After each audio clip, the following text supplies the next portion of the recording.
My name is Corey Bishop, and this is Bones to Life. Tonight's episode welcomes a man whose story reminds us that faith is not a straight line. It's a long, winding trek with quiet woods, heavy storms, unexpected passions, and the gentle voice of God meeting us in every place along the way. Stephen Heckler grew up as a pastor's kid, learning early what it meant to live in the shadow of ministry, yet also discovering the deep comfort of community, service, and the steady presence of God. As you listen, you'll hear how the Lord met him in moments of loneliness, in seasons of being misunderstood, and even in the cold rain of a silent campsite. You'll hear how God used scouting, military history, reenacting, college philosophy classes, and the everyday grind of adult life to shape a faith that perseveres. Tonight, Stephen reminds us of the truth found in James 1, verse 12. Blessed is the one who perseveres under trial, because having stood the test, that person will receive the crown of life. So let's listen in with open minds and open hearts as Stephen tells his story. Heavenly Father, thank you so much for this space tonight and for this platform to allow Stephen to share his story, his testimony of how you have moved in his life. Lord, let the Spirit dwell with us here today so that we may glorify you in every word we speak, to bring those who need you closer to your kingdom, to closer to you. Lord, I ask that Stephen's voice reaches the ears of those who need it the most. Lord, keep us all safe. Bless this space here tonight. Chase out anything that should not be here, and let us have a productive conversation. It's in your holy name we pray. Amen. Amen. All right, Stephen, the floor is yours. Share your story with us. Well, I appreciate you having me on. I appreciate this opportunity. First and foremost, I want to say thank you for this opportunity.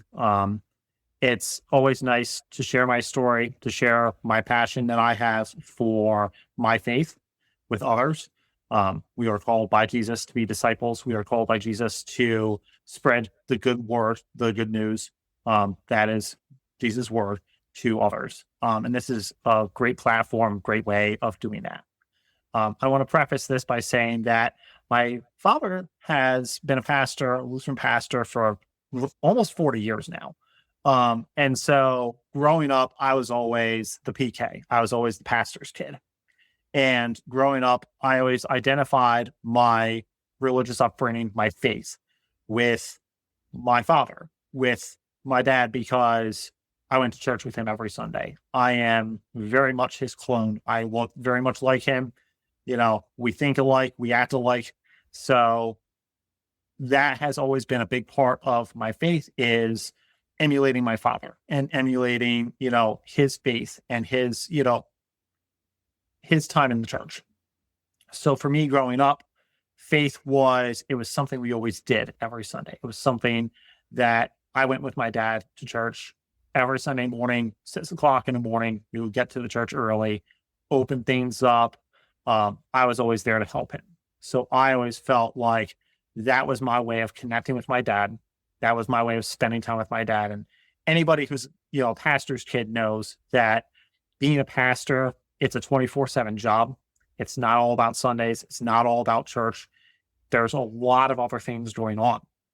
So being active in the church was not only a great way of connecting with my dad and spending time with my dad, it was also a great way of spending time, in the community, helping others, working with others. And that really inspired me to have this purpose-driven life, to have this sense of belonging and, in community and in outreach, helping others. When I was younger, I started with scouting when I was just in kindergarten. So I was in Boy Scouting throughout, my entire childhood. And, part of scouting was the religious program, and, working towards religious awards, to help discover your faith. And that was something that I was like, okay, well, I can work on this award. I can work towards, building my faith. I can work towards understanding this thing. And while I was doing this, part of the award system is not only learning about your own faith, but learning about other faiths. And, when you're younger, especially when you're a PK, it's all about the Bible. It's all about going to church. It's all about learning scriptures. If you're a Lutheran, it's all about learning the catechism. It's all about learning about the 95 Theses and about what Luther stood for and the church, the bigger church and all that. But when I was younger, I began to see other faiths. I began to see other teachings as, hey, these are really important too. They may not be my own faith. They may not be my own understanding of who God is, what God stands for, but they're important to others. And others obviously feel this same passion as I do. And, growing up, I had a lot of challenges, partially being because I was a PK, partially because I have Asperger's syndrome, so a form of autism. And I didn't know that at first. I just thought I was odd. And so I got teased, I got picked on. But my faith helped me through those challenging times as a kid.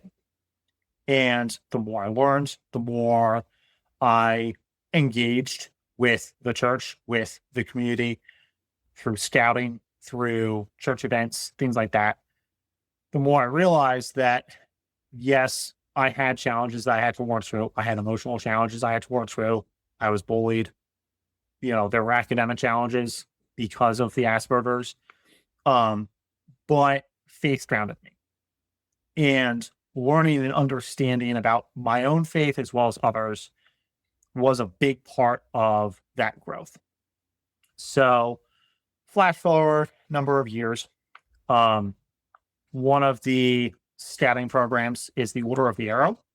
It's a National Honor Society part of scouting. And it has a very Native American themed background. Now, recently, they've kind of moved away from some of those Native American themes. However, at the time, that was a big part of the program. And one of the levels, if you will, within the Order of the Arrow is the Brotherhood. So you spend a weekend at camp, and part of that is being quiet. You spend a weekend being quiet. You spend a weekend in cheerful service to others. And I've always been someone that loves to chat. I love to teach. I love to learn just as much as I love to teach. And I've always been a talker. And I've always been one of those that, you give me a platform and I'll run with it. I will, do my very best to teach others. That's my passion. And being outside, being camping, where I have to be quiet at the same time. And I'm out in the woods and there's no one around me to really talk to. And it got me thinking. It got me really into my head, really into my faith. Because there were issues at school at the time. There were, issues in my personal life that I was dealing with. And, it's a little cooler out. It's raining. And I'm in my little, my little campground that I built. And I just had a great talk with God in that moment. And it's one of those great moments where you realize you don't need a big church. You don't need a big sanctuary. You don't need the music. You don't need the pipe organ or the band or whatever. You just need that presence. You just need that time to talk, to have that conversation with God. And you realize that, all these years, you've had so much to deal with. You've lived in this shadow, your father's shadow, if you will, being a pastor's kid and being used to the church and being used to the organ and all this other stuff. And here I am, I'm outside, it's cold, it's wet. And I'm just able to have this great conversation with God and talk with him about my struggles and talk with him about all these things going on in my life and how best to move forward. And one of those things that I had a realization of was, at the time, scouting's always been a passion of mine, but military history is another big passion of mine. And that's kind of my thing that I, as an Aspie, someone with, autism, that's the thing that I latched onto, that I became like super engaged with. And I was like, I wonder if this is a pathway that I can go with, where, it's another extracurricular I could do. I can, learn more about the military. I can, learn more about that history and still be engaged. And because I never really thought about that before. And just something told me in that moment, and I was in 8th grade at the moment, at that time. And just something told me, I was like, being outside, or 9th grade, not 8th grade, 9th grade. I was, and I was outside and I was like, this would be a lot of fun. So we had somebody at the church that also did Civil War reenacting. And I was able to talk to her, friends with her kids and whatnot. I was able to talk to her about becoming Civil War reenactor. And was totally cool with it, was really happy that I wanted to do it because I have this passion for the military. I have this passion for history. So I joined this infantry regiment, it's reenactor, infantry regiment, and became their chaplain. Because at the time, I was like, hey, this is another way I can work with my faith and also be a Civil War reenactor. Chaplains in the military have a very strong job, a very important job, because faith on a battlefield, faith in war, is just as crucial as bombs and bullets and beams and all that other stuff. So I was like, hey, this is a cool way of doing this. And I remember one of my dad's parishioners, one of our church parishioners, had asked my dad, well, Pastor, how do you feel about your son doing this reenacting thing, doing this military thing? And, how your son is, how, your son is a little coarse. Your son swears, your son does this, your son does that. And my dad was like, everybody has their own passions. And it's important to embrace your passions, and it's important to embrace what you do. So yeah, I'm totally cool with him doing this, which I loved. But becoming a chaplain, I also realized the same thing. Everybody has their own passions. And being the son of a pastor, I always thought in the end, eventually I would work my way to becoming a pastor somehow. I didn't know how I was trying to do that, but somehow I was trying to make it happen. Well, becoming a chaplain for this infantry regiment, doing the Civil War reenactments, holding church services as a part of this, I realized I have a lot of great things that I'm into, and that I'm good at. Being a pastor is not one of those things. And that's nothing against being a pastor. That's nothing against, the church, the faith, any of that. But being a pastor is not one of my strong suits. And that's mainly because my strong suits are, in other aspects, in other areas. But it also brought me closer to my faith because I was able to discover this side of things and still enjoy the outdoors, still enjoy the military aspect of things. And all of this, while all these other things are going on in my life, all these other stressors, being bullied, having, problems at school, having problems personally, all these things are going on. But all of this allowed me to ground myself, allowed me to center myself. And I guess my biggest message to others about faith is faith is not a sprint. It's not a marathon. It is a multi-day, multi-point trek that you are doing. And it's not just one thing. It's many things. It's many stops along the way. It's all the hiccups. It's all the struggles. Life isn't sunshines and rainbows. Life is not always the picture perfect ideal,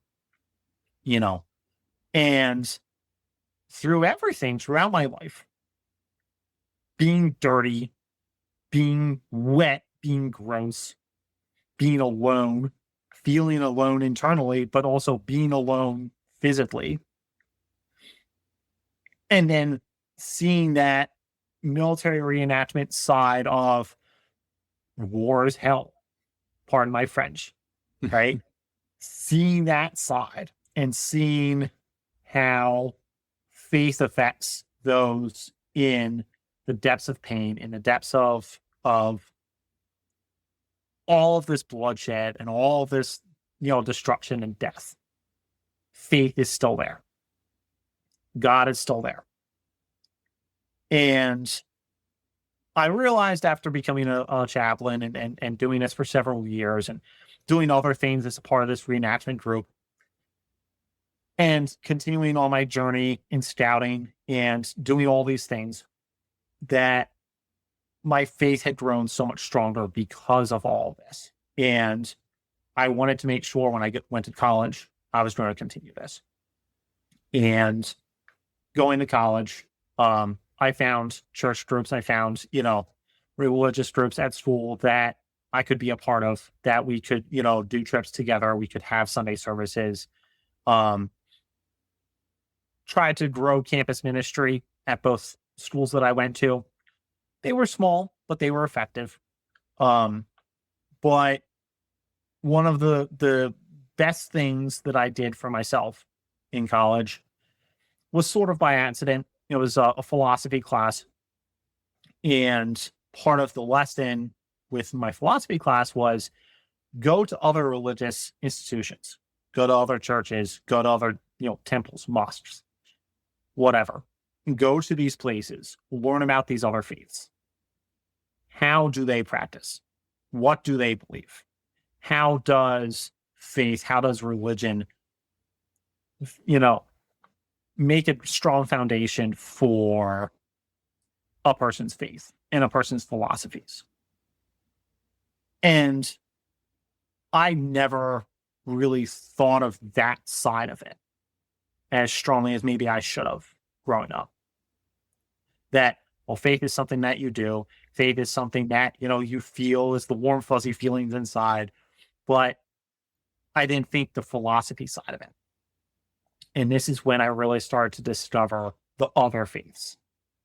And I went to a Jewish temple, and I went to a Muslim mosque, and I went to a Buddhist temple, and I went to other, Christian sects, and learned about how other churches do things, how Eastern Orthodoxy is different from Western Orthodoxy. I knew the history.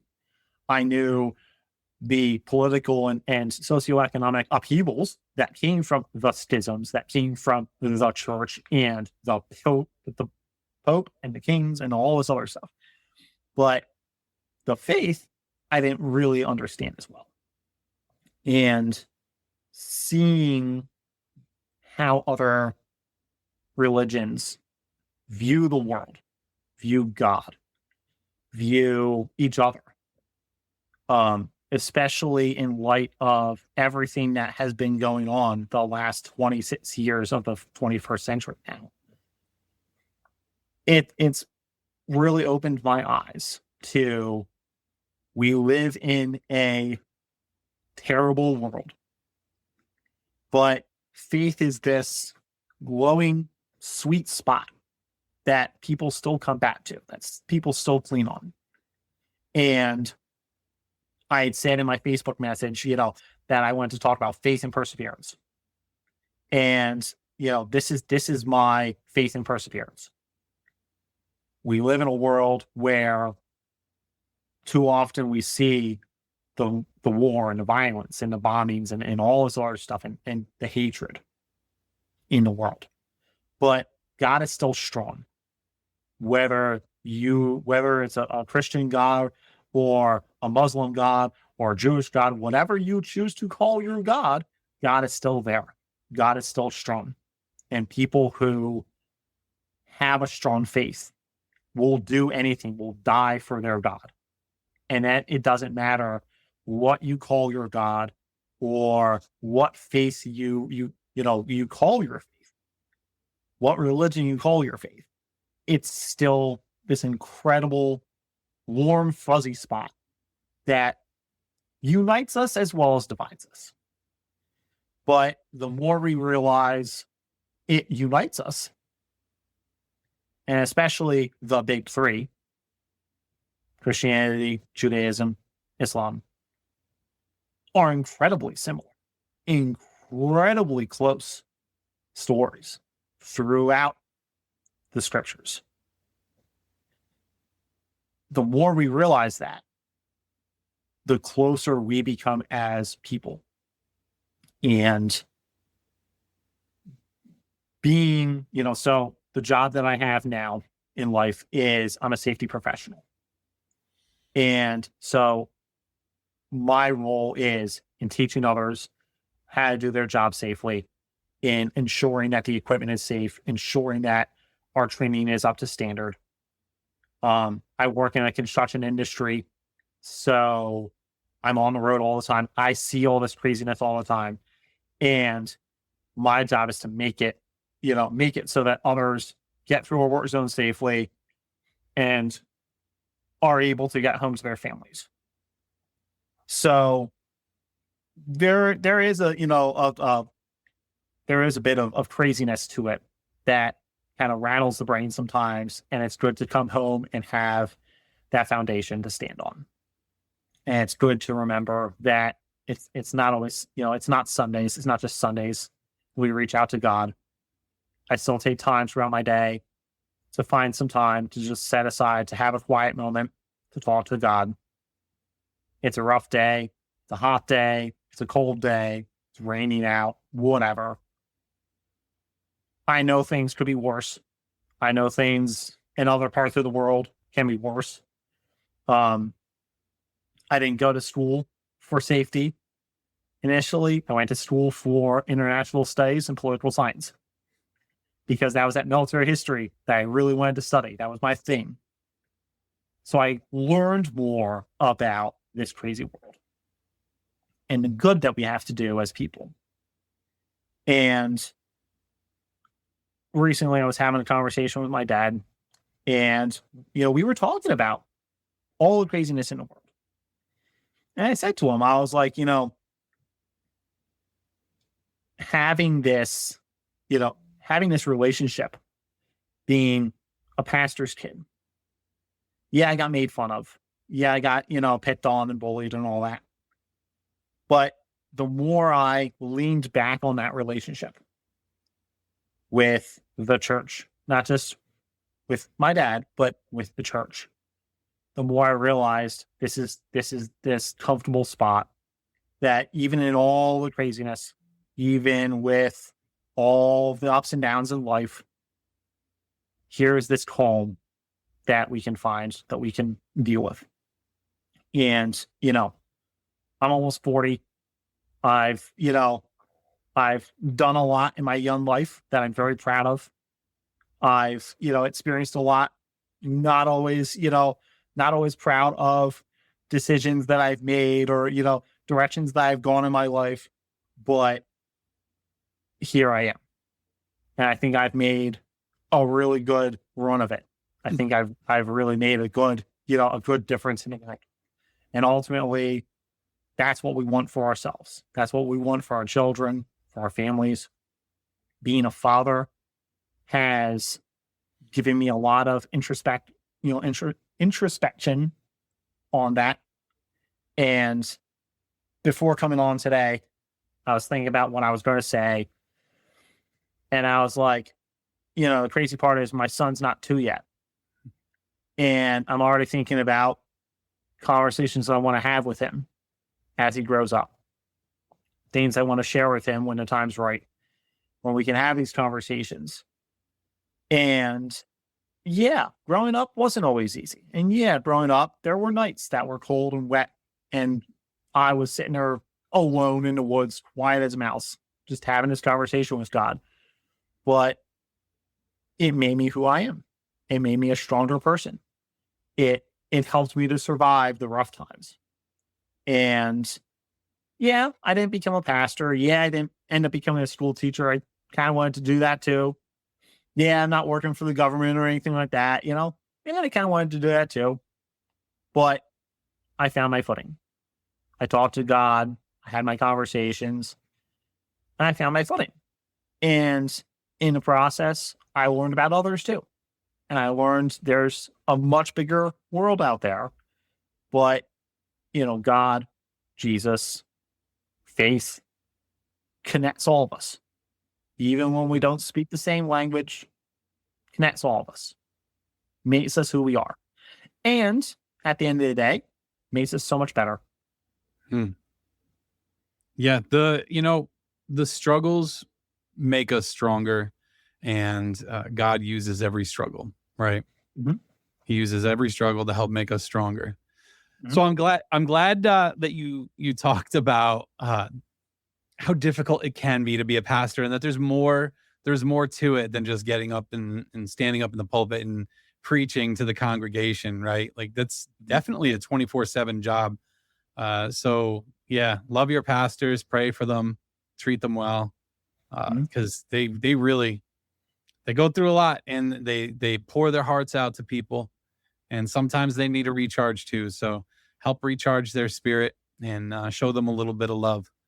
It can go a long way. It really can. The other thing I want to touch on is talking about learning about the other religions.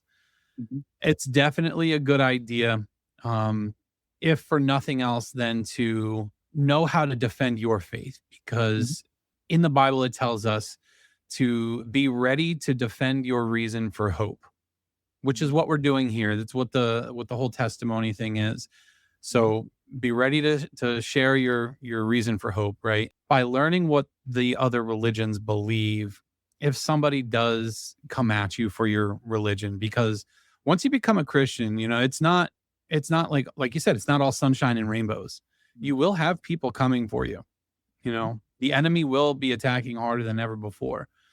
So to know why you believe what you believe, and to know why they believe what they believe, it's a good thing to know. Like learning about the other religions is good. But at the end of the day, like, you know, as a Christian, we serve the one true God, right? And we know that Jesus died for us on that cross. And you know, it's not about being angry or being violent or whatever when someone approaches you about your faith, but to be able to explain it and discuss it calmly. But yeah, it's definitely a good idea to know about the others and to know why they believe what they believe, and all of that. That's definitely a good thing. And I would say also, you know, defend your faith, but in defending your faith, so you're right, be calm. You know, Jesus told us to turn the other cheek, turn the other ear. You know, they strike you on one side, turn the other cheek.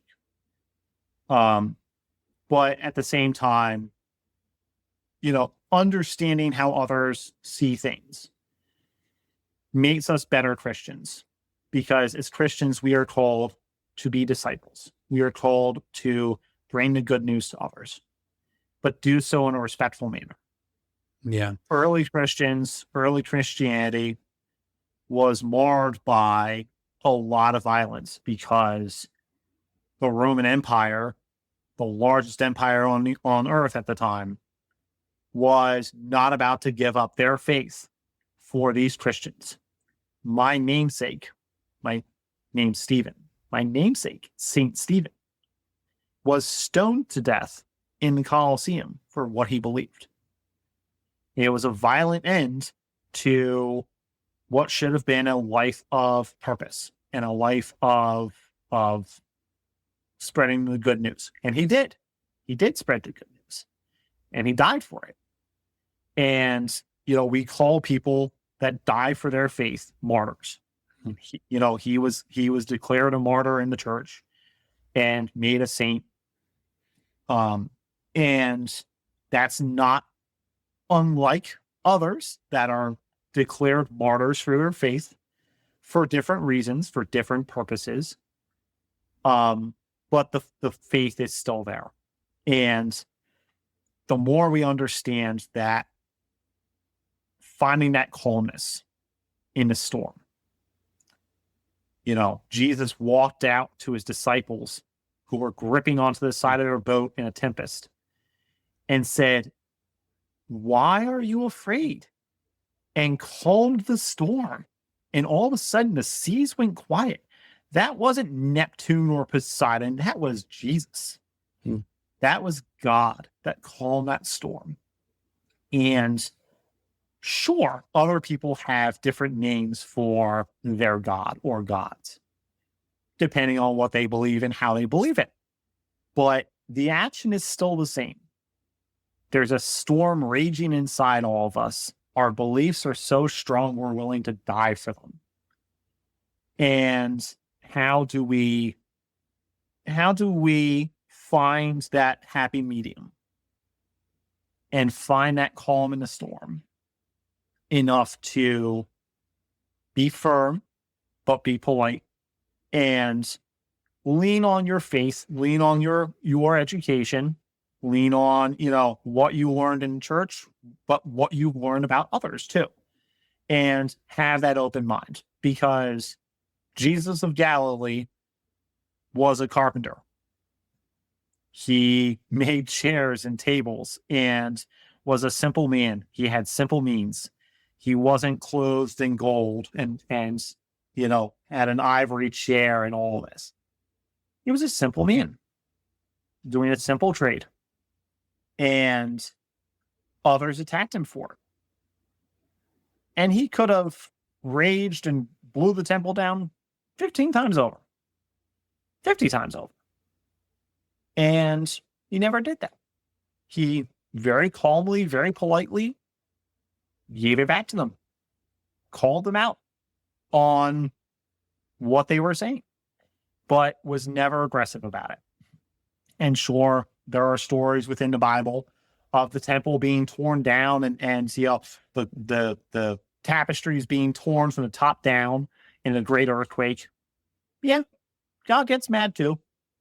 But then there's calm. Then there's peace. We find the rainbow at the end of the storm. Yep. Absolutely.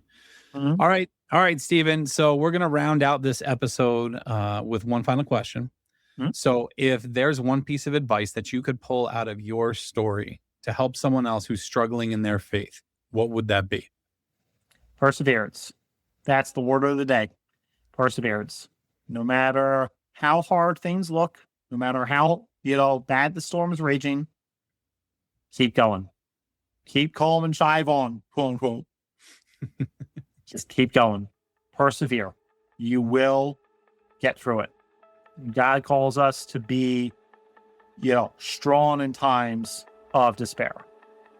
And no matter what you're facing, no matter what you're going through, keep on chugging. Keep on going. Know that God has your back. What a gift it was tonight to hear Stephen share so honestly about the storms he's weathered and the God who met him in every one of them. His story is a reminder that faith isn't built in perfect sanctuaries. It's built in quiet moments, in hard days, in the places where we feel alone, and in the unexpected corners of life where God shows up and steadies our steps. If you're listening today and your own faith feels shaken, here's Stephen's final word: perseverance. Keep going. Keep praying. Keep leaning into the God who calms storms with a single word. As Psalm 46 verse 1 says, God is our refuge and strength, an ever-present help in trouble. Stephen, thank you for honoring us with your story, your vulnerability, and your reminder that God is faithful in every season. And to those of you who are listening, may the Lord strengthen your spirit this week. May He meet you in your quiet moments, and may He remind you that He has your back, always. If this episode moved something in you, please share it with a friend. Make sure to follow on Spotify, Apple, and YouTube, and leave a rating or review. It truly means a lot to the heartbeat of the show. And if you have your own story to tell, please reach out. bonestolifepodcast@gmail.com. Until next time, let's keep these dry bones rattling.